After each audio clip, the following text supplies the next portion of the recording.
now take you to the broadcast of It's Time with Reverend Nathaniel W. Martin. Here's Reverend Martin. Thank you, Dr. Blackwell.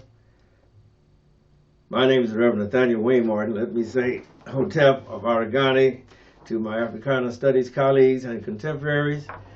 And let me say good morning, good afternoon, certainly good evening, but certainly never good night and never ever goodbye, because I find goodbyes traumatizing. I said I find goodbyes traumatizing. That's personal. Again, my name is Reverend Nathaniel W. Martin, and I'm the pastor of the New Life Institutional Baptist Church here in the city of Los Angeles, and we're worshiping with and being hosted by our sister church, the Shiloh Missionary Christian Church, of which my good friend, the Reverend Dr. Della F. Hollis, is the pastor. And we invite you to worship with us on tomorrow, Easter Sunday, and we will be celebrating, of course. Come to worship God. Don't come to show off your clothes. And we thank you for your attention to these announcements. I have, this broadcast, this offering that you are viewing is what we call our social justice themed broadcast. Social justice, because you don't live in a vacuum. You cannot worship and serve God. You cannot serve God in a vacuum. And neither can you serve God in a bubble. You're going to have to be out here with the rest of us. So you may as well come on out and get with us. Sometimes we're going to agree, and sometimes we're going to have to agree to disagree. But we must all be about our Father's business, as it is written. And I trust that you will share with us in this great work of kingdom building. All right. Now, I don't get often that I get to say any good things about Kamala Harris. I didn't appreciate her trip to the continent of Africa, to go in Ghana and Zambia and the like, but she is an official of the government, and so she had to do what they asked her to do. And while I may not like it, that doesn't mean that those that sent her are not impressed. And she has to, as you say, follow the rules or follow the orders of the president. And so she has completed her trip to Africa, and just in time on Good Friday to go to Fisk University to stand up for the Brother Justin Pearson and Brother Justin Jones, who were expelled from the Tennessee State Legislature. And I don't know whether any of you caught her speech, but it was a phenomenal speech. It was an energetic speech. It was an encouraging speech, a beneficial speech, and for once she was supported of the little guy. And I thank God for her. And so I took a few notes, and if you don't mind, I would like to share these notes with you. She said that we need leaders who have the courage to act up, you know. And if you're a leader, you say you're a leader, then you ought to show some signs. Somebody ought to see that you are leading and that you're not just a follower. And the problem, because I'm quoting her speech now, but my background is that the legislature in Tennessee is 75% Republican and very few Democrats in that body. And so the Republicans are flexing their muscles. And what happened was that 11 days ago, well, 12 days ago now, there was a mass shooting there at Covenant Elementary.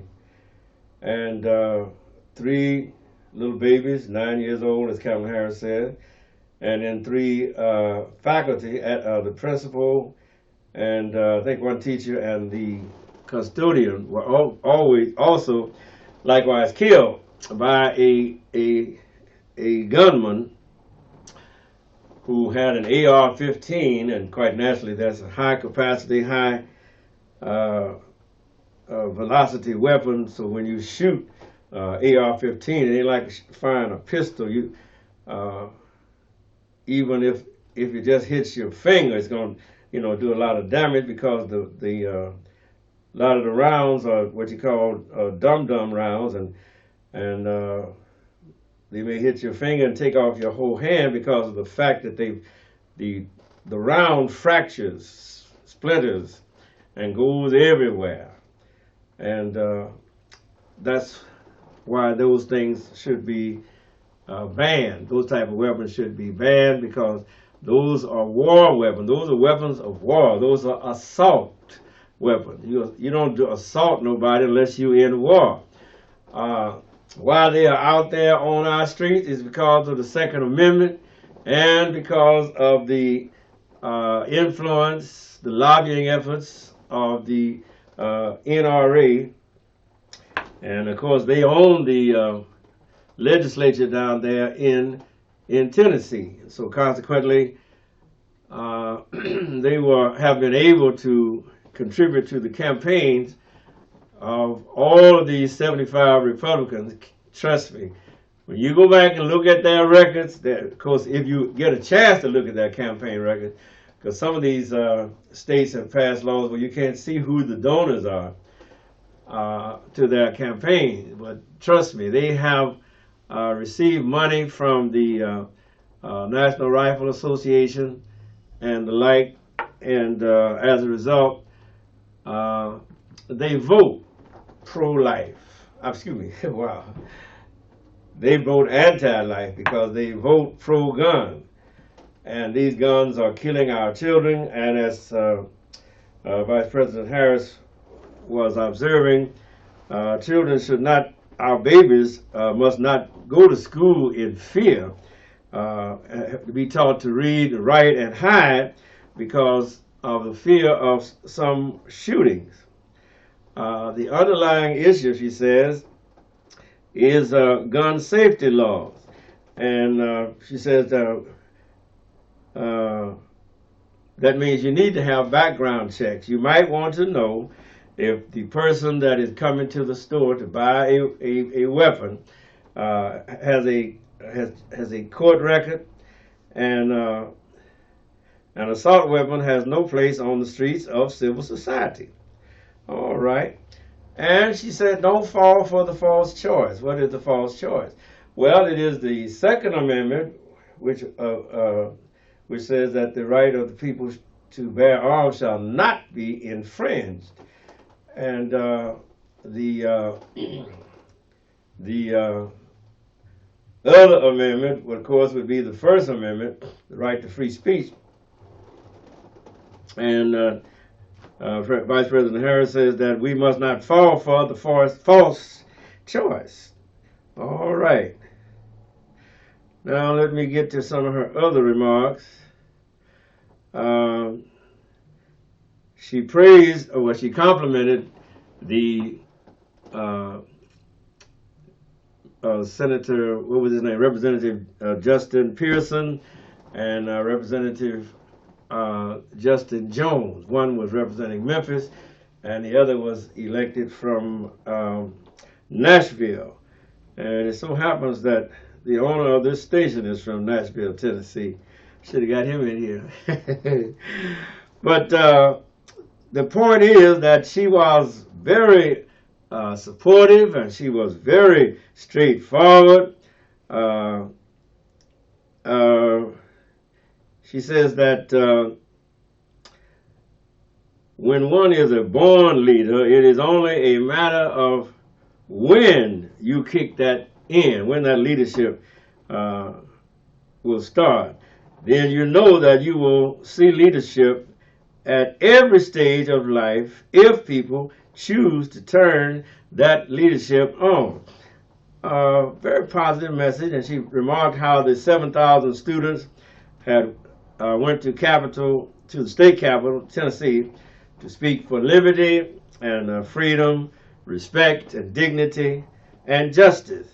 And then referring to the actions that the Tennessee state legislators had taken in expelling these two duly elected representatives from the Tennessee state capitol from their seats. In other words, she said it wasn't just that they stifled the moment, they stifled the future of the people who had elected them and sent them to the state legislature in Tennessee to represent their needs. So potentially 200,000 people were all of a sudden muzzled, had their voices shut off because that of the spirit of, or the mean-spiritedness of the legislators in the Tennessee legislature, those 75 Republicans who regulate the super majority and who set the rules for decorum. And I noticed that she said that protocols and procedures are never to stifle democracy. And the voice of the people must always be heard. Isn't that allowed in a democracy? And so what they are actually doing up there in the Tennessee state legislature is developing and exercising a neo-democracy, which is really a fascism, Nazism. I will call it Nazism, but it certainly is fascism. Whereas if you don't shut up and agree with them, then they will find a way to shut you up, which is what they did to Representative Justin Pearson and Representative Justin Jones. Vice President Harris talks about the three, but really the Gloria Johnson, the white lady, did not get expelled. It was only Mr. Pearson and Mr. Jones who were expelled. And Mr. Pearson and Jones happened to be, yes, you guessed it, black. But it was not racial, according to the leader of the Tennessee House of Representatives. And you know how they have always cloaked their racism in all sorts of garb, whether it was religious or political. And racism is most dangerous when it's invisible. But of course, this racism was done out where the people can see it.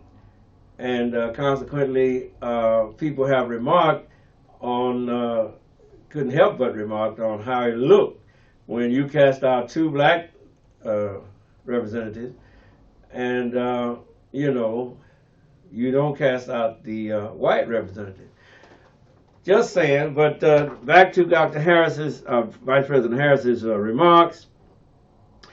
So she said that leadership, you must show leadership, which is what these brethren and Sister Gloria Johnson were doing.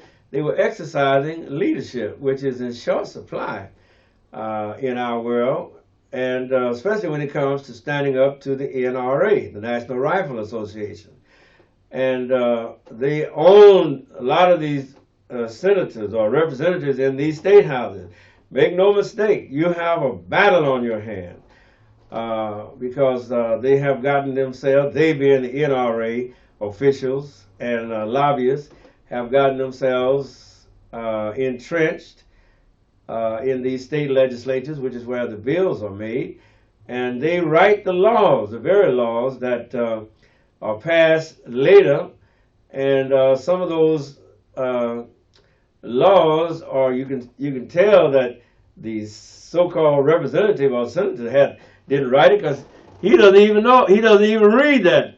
And in his boilerplate language that they can take it from Tennessee and take it to Mississippi, and take it to Texas, and take it to Florida, and it's the same boilerplate language, because the one mind has written all of these laws that are depleting the democracy and elevating fascism in order to sell more guns. And remember, the solution that the Tennessee legislature and the governor of Tennessee came up with to school mass shooting was that to arm the teachers. And while that is laughable, if you've ever been a school teacher, that's the last thing you want to have is a gun when you're dealing with students. Lord have mercy. But I digress. So, getting back to Vice President Harris's remarks, she said also that the students, right after that shooting, marched to the state capitol to speak for liberty, freedom, respect, and dignity, and justice. And here's where she says, truth must never be stifled or silenced when it is on behalf of the people. After all, what are you up there for? You are up there on behalf of the people. I wish I had it with it. All right. And I must commend Vice President Harris for speaking up for the people at Fisk University. And that was on Friday. Amen. That she went to Fisk University quickly, right after the notice of the expulsion had gone nationwide. I don't know whether these legislators thought clearly through what their actions would be, because this thing went viral. And it's all up on Twitter, it's on Instagram, it's on Roland Martin, it's on CNN, you know, it's on MSNBC, it's on Democracy Now! And I think they have painted themselves into a corner, much like what the Supreme Court did in overturning Roe v. Wade. I think what they have served to do is energize the masses of the public, even that portion of the public that very seldom votes. And I think what they have done is injured themselves, because now the eyes of the world, yes, literally the world, are on the Tennessee legislators. And they're going to be under a microscope, and they're going to be trying to pass these reactionary laws on abortion, and these reactionary laws on black people participating in the franchise, the vote. And I think they have spotlighted themselves at the worst possible of times. They might have been able to get under the radar and to continue to do their nefarious activities. But now that they have been exposed for their ulterior motives for all to see and contemplate and shake our heads at. But see, we're not going to just be shaking our heads. We're going to be doing actions that they are not going to be that very favorably disposed to. But they have only themselves to blame, because they shot themselves in the foot. You can always go too far, in other words. Overturning Roe v. Wade in the Supreme Court was a case too far. And now all the masses, the women, are always, since they got the vote, have always been in the vanguard. And this expulsion of these two honorable gentlemen, from the Tennessee State Legislature, is not going to redound to the credit of the Tennessee Legislature. It's going to put them under a microscope, and I believe that it's going to turn out to their very great misfortune. In other words, instead of their benefit, it will be to their bane, to introduce a very old English word. You don't even hear that word, bane, no more. But it's the opposite of benefit. It's a disadvantage, in other words, that they have issue to themselves. But like you say, they shot themselves in the foot by attempting to privately, show these two black legislators, well, I'll show you that I got power. So in order, it has never been done before where you just expel a member from the legislature. And they've had 3 previous expulsions, and believe me, it was not for entering the well of the legislative chamber without the permission of the presiding officer. No, those people were guilty of very nefarious things, and some commentator has pointed out that they have a member in there right now who is on trial for embezzlement and one for something other crime, but they're still in their seats. But they turned these two the Honorable Justin Pearson and the Honorable Justin Jones, they turned them out. And but of course they are black, and these other fellas, you guessed it, they're white. So this is the kind of world that we continue to inhabit.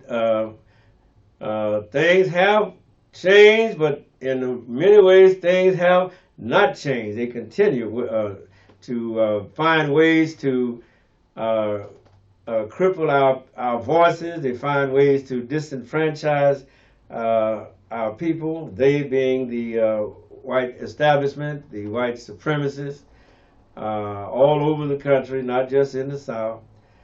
But we must persevere. We must not be weary in well-doing, but we must continue to let the people know that we are here and that we intend to have our voices heard, irrespective.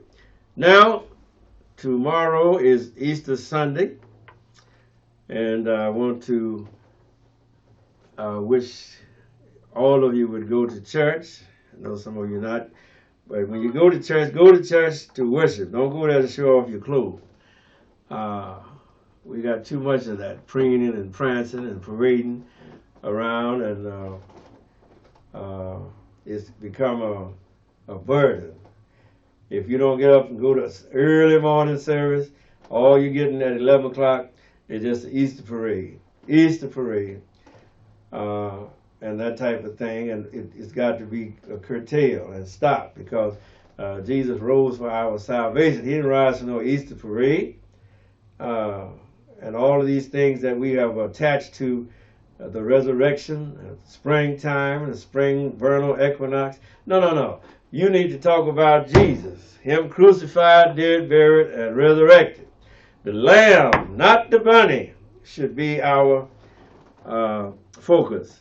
And with that, I take my leave of you, my brothers and my sisters. Again, I applaud the LAUSD for their victory in garnering a 30% increase in their wages.